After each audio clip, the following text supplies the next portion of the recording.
Oke, kembali hadir Pak Paul Tukan di hadapan Bapak Ibu semua. Dan kali ini dengan bagaimana sih kita mau merumuskan indikator pencapaian sebuah kompetensi. Baik, langsung saja saya mulai dengan kata kerja operasional. Di sini akan saya tunjukkan ada kata kerja operasional dari ranah afektif. Itu berdasar teorinya Cartwell dan Bloom ya. Itu menjelaskan bahwa terdapat ranah afektif yang berhubungan dengan sikap, nilai, perasaan, emosi, serta derajat penerimaan atau penolakan suatu objek dalam kegiatan pembelajaran. Sehingga ranah afektif ini dibagi menjadi ada 5 ini. Ada A1, A itu simbol afektif ya. Afektif 1, afektif 2, afektif 3, afektif 4, dan afektif 5. Atau menerima, merespon, menghargai, mengorganisasikan karakteristik menurut nilai. Dan masing-masing ini punya KKO-nya, punya kata kerja operasionalnya. Itu yang pertama. Lalu yang kedua, kata kerja operasional di ranah kognitif. Ini menurut Bloom ya. Itu kita sudah tahu bersama ada C1, C2, C3, C4, C5, C6. Mengingat, memahami, mengaplikasikan, menganalisis, mengevaluasi, mencipta atau membuat. Lalu yang ketiga, kata kerja operasional psikomotor. Ini merupakan keterampilan ya. Keterampilan proses psikomotor ya. Merupakan keterampilan dalam melakukan pekerjaan dengan melibatkan anggota tubuh yang berkaitan dengan gerak fisik. Itu motorik yang terdiri dari gerak refleks, keterampilan pada gerak dasar, perseptual, ketepatan, keterampilan kompleks, ekspresif, dan interpretatif ya. Lalu keterampilan proses psikomotor dapat dilihat pada tabel ini. Ada P, ini P1 ya, psikomotor ya. Meniru, memanipulasi, presisi, artikulasi, naturalisasi. Dan KKO yang ada ini akan membantu kita dalam merumuskan indikator-indikator yang akan kita buat.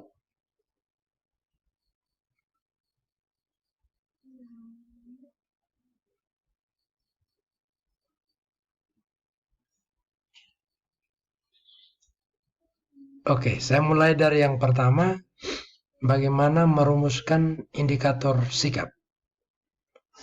Untuk indikator sikap, dapat kita rumuskan berdasarkan KKO yang ada. Misalkan saya sebagai guru matematika, saya mau rumuskan indikator sikap. Nah, tentunya saya pasti berbeda dengan guru PKN ataupun guru agama. Karena mereka rujukannya langsung pada kompetensi dasarnya. Lalu bagaimana saya turunkan indikator pada pertemuan saya? Nah, maka di sini misalnya saya ambil pada A3, menghargai. KKO yang saya pakai adalah meyakini. Nah, maka saya bisa susun 1.1.1, misalnya meyakini diri bahwa segala sesuatu atau kemampuan gitu ya. segala sesuatu atau kemampuan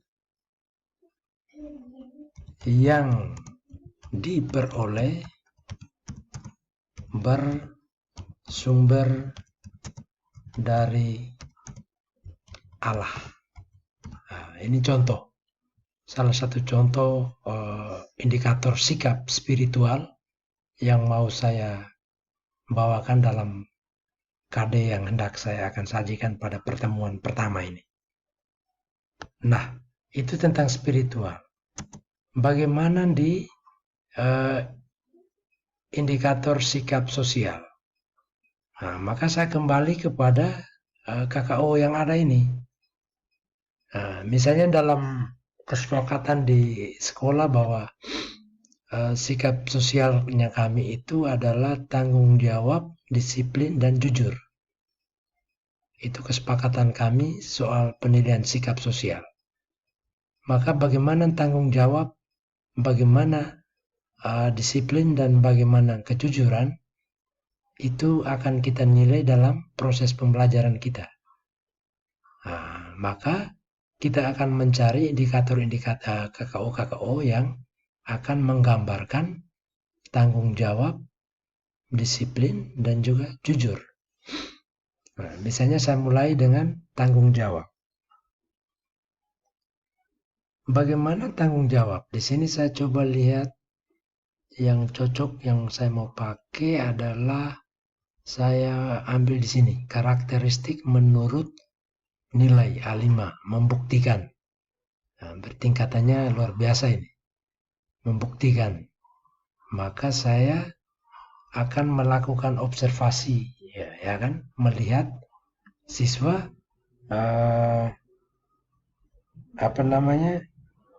membuktikan.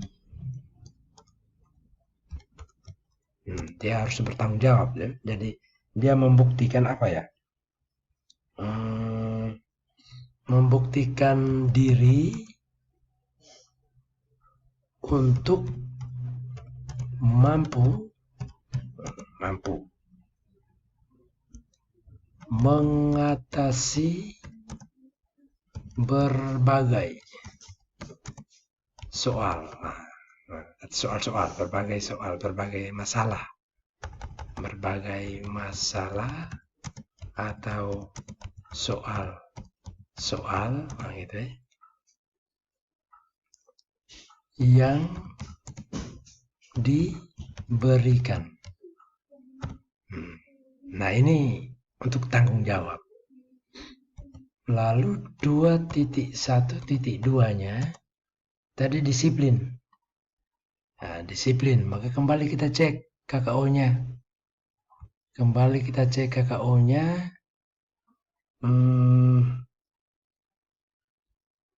Terkait disiplin, kita coba lihat apa ya? Di sini mematuhi, misalnya menerima gitu ya. Mematuhi. Maka saya boleh mematuhi apa ya? Segala peraturan yang ditetapkan saat proses pembelajaran berlangsung. Itu contoh. Itu terkait disiplin. Oke, yang berikut terkait jujur, 2.1.3. Terkait kejujuran. Maka kembali kita lihat di KKO-nya tentang kejujuran. Kejujuran di sini misalnya saya ambil KKO yang mana ya? Di merespon saja ya. Melaporkan misalnya. Saya ambil kata melaporkan. Maka melaporkan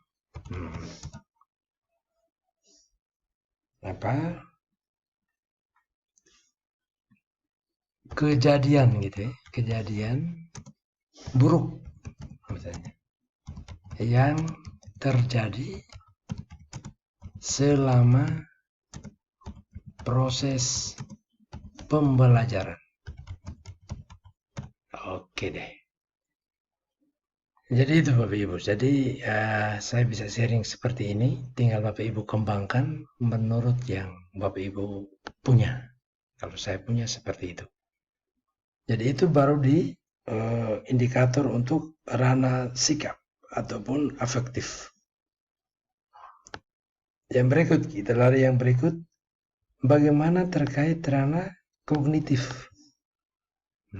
Untuk ranah kognitif, sama dengan cara yang tadi, acuan kita kompetensi dasar yang kita ambil pada kurikulum yang dikeluarkan oleh pusat ya Bapak Ibu. Ini saya sudah dapat kopian. Misalnya KD yang mau saya bawakan adalah menjelaskan dan melakukan operasi bilangan berpangkat,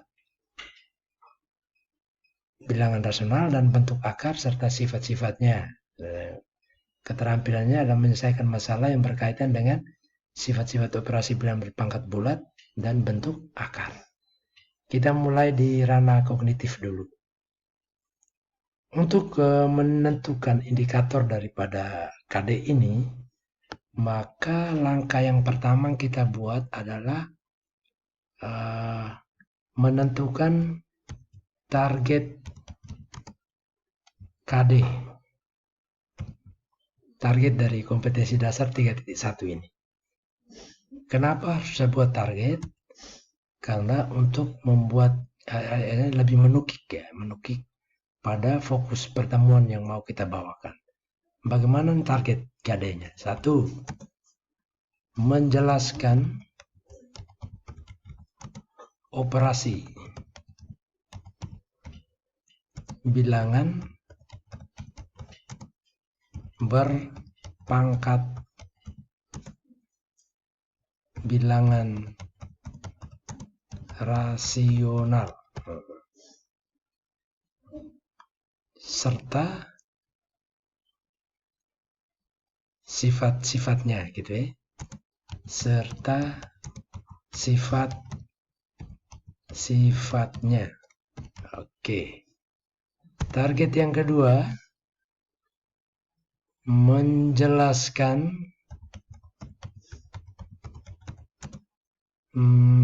operasi bentuk akar. Bentuk akar serta sifat-sifatnya.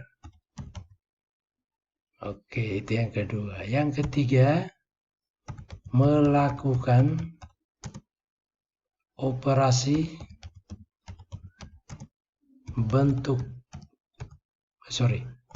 operasi bilangan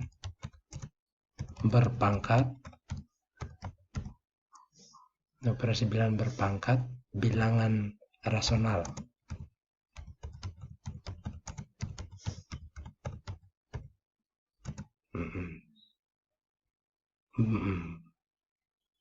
Berdasarkan atau serta melakukan operasi bilangan berpangkat serta sifat-sifatnya. Yang keempat, melakukan operasi bentuk akar serta sifat-sifatnya. Oke. Jadi itu target KD. Jadi di sini maksud dibuat target di sini, target inilah yang akan kita bawa ke dalam RPP kita. Misalnya saya mau kasih pembelajaran ke anak-anak tentang menjelaskan operasi bilangan berpangkat bilangan rasional serta sifat-sifatnya, maka kita hanya bawa ke situ, bawa materi itu lalu indikator-indikatornya. Jadi di sini 4 target ini tidak keluar dari KD 3.1 ini. Satu kata pun tidak kita hilangkan.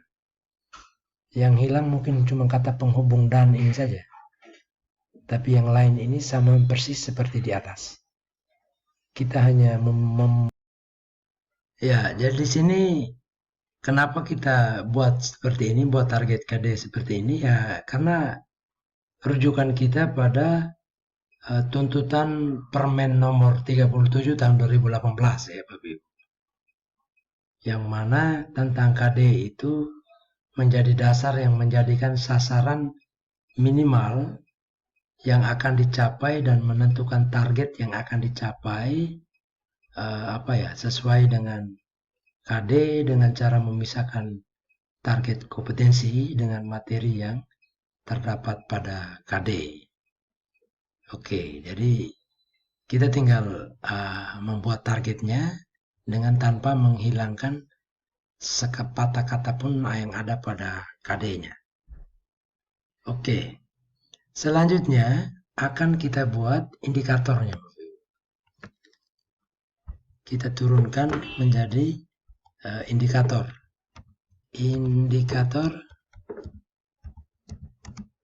pencapaian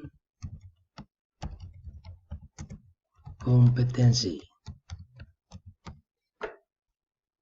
Nah, untuk membuat indikator di sini juga ada tiga bagian. Yang pertama indikator pendukung. Lalu yang kedua ada indikator kunci. Lalu yang ketiga ada indikator pengayaan. Ya, apa itu indikator pendukung, apa itu indikator kunci, apa itu indikator pengayaan. Jadi omong tentang indikator pendukung ini artinya bahwa indikator yang ada di sini itu KKO yang kita pakai itu merujuk pada materi-materi prasyarat. Materi-materi prasyarat. Sedangkan indikator kunci itu indikator yang menjawabi KD ini. Yang ada 4 hal yang tadi kita sudah pisahkan itu. Kita sudah targetkan itu. Sedangkan di indikator pengayaan itu apabila kita mau menghendaki KD ini, misalnya KD ini belum HOTS ya, KKO-nya belum HOTS, belum masih dianggap levelnya mungkin level L1 atau L2, belum L3, maka perlu kita tingkatkan di sini ya silakan. Jadi tidak wajib IPK indikator pengayaan ini. Jadi ini kembali ke Bapak Ibu kalau menghendaki bahwa KD ini memang tidak HOTS tapi mau di-hostkan ya silakan. Oke, kita mulai indikator pendukung. Nah, saya perlu sampaikan dalam membuat sebuah indikator, maka indikator mencapai target sebuah KD itu, maka yang perlu kita perhatikan itu ada di sini Bapak Ibu. Nah, perlu ada kombinasi pengetahuan dengan proses kognitif ya. Jadi acuan kita dalam menyusun indikator itu ada di sini. Jadi perlu kita buat semacam kombinasikan antara dimensi proses kognitif dengan dimensi pengetahuan. Kalau proses kognitifnya ada C1 sampai C6. Sedangkan dimensi pengetahuannya ada faktual, konseptual, prosedural dengan metakognitif. Nah, apabila kita mau hotskan, maka Bapak Ibu bisa lihat yang warna merah ini. Warna merah ini berarti indikator itu sudah pada level HOTS, High Order Thinking Skill. Misalnya kita tadi di KD tentang menjelaskan. Saya kasih contoh. KD tentang menjelaskan itu, dia punya KKO-nya ada pada level mana? Kalau menjelaskan di sini bisa dia ada di memahami. C2 ya. Dia ada di kategori memahami. C2.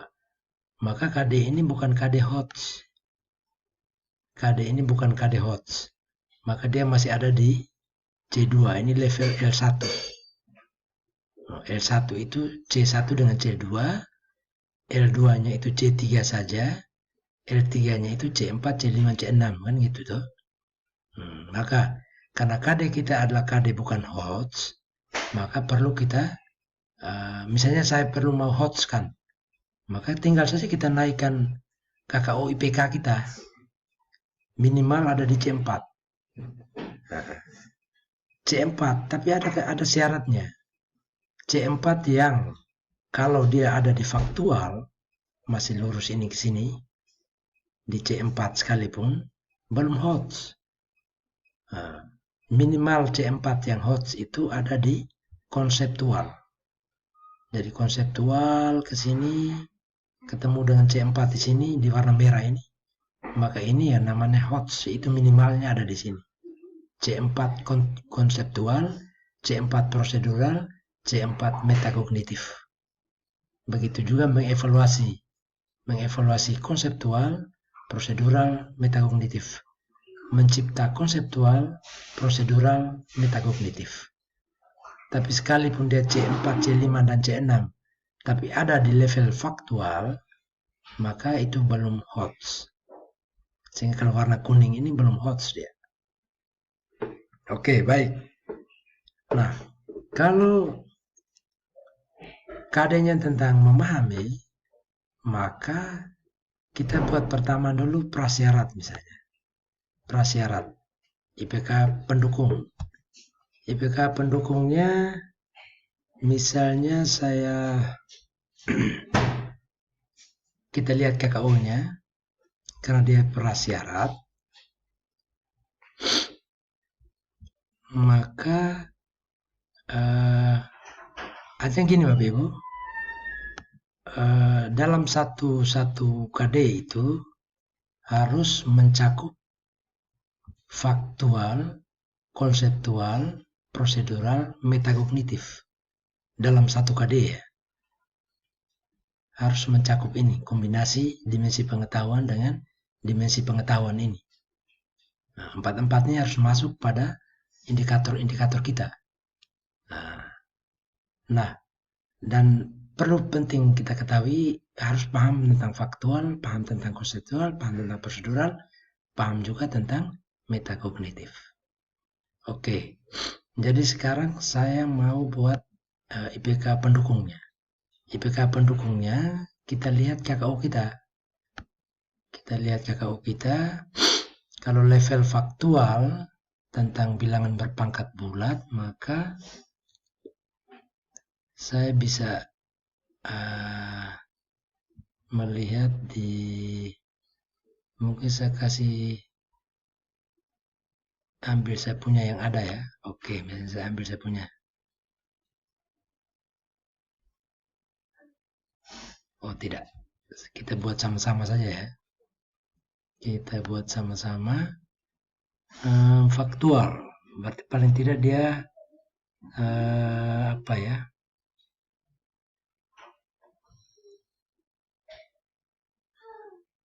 Menyatakan boleh. Menyatakan simbol bilangan berpangkat. Misalnya gitu, contoh. Menyatakan simbol bilangan berpangkat. Nah, pendasarannya karena dia sudah belajar di SD, gitu ya. Dia hanya menyatakan, coba ngomong tentang bilangan berpangkat. Ya pemahaman dia, oh bilangan berpangkat tuh begini, begini, begini. Ada satu bilangan, lalu ada satu bilangan lagi yang ditulis kecil bagian atas. Nah, secara faktanya seperti itu, faktual. Nah, yang berikut kalau mengarah ke konseptualnya.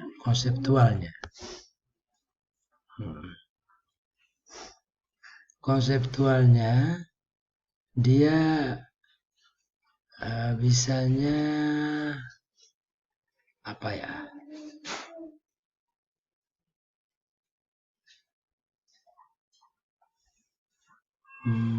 Mengidentifikasi boleh. mengidentifikasi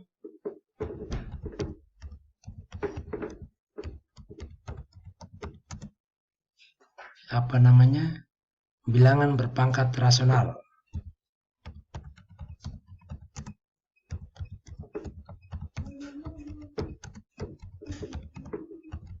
Ya. Jadi dia menyatakan, lalu dia setelah dia mengidentifikasi, lalu yang berikut secara prosedurnya dia mulai menjelaskan, ya kan? Menjelaskan bagaimana sih cara ini tuh. Itu sudah masuk pada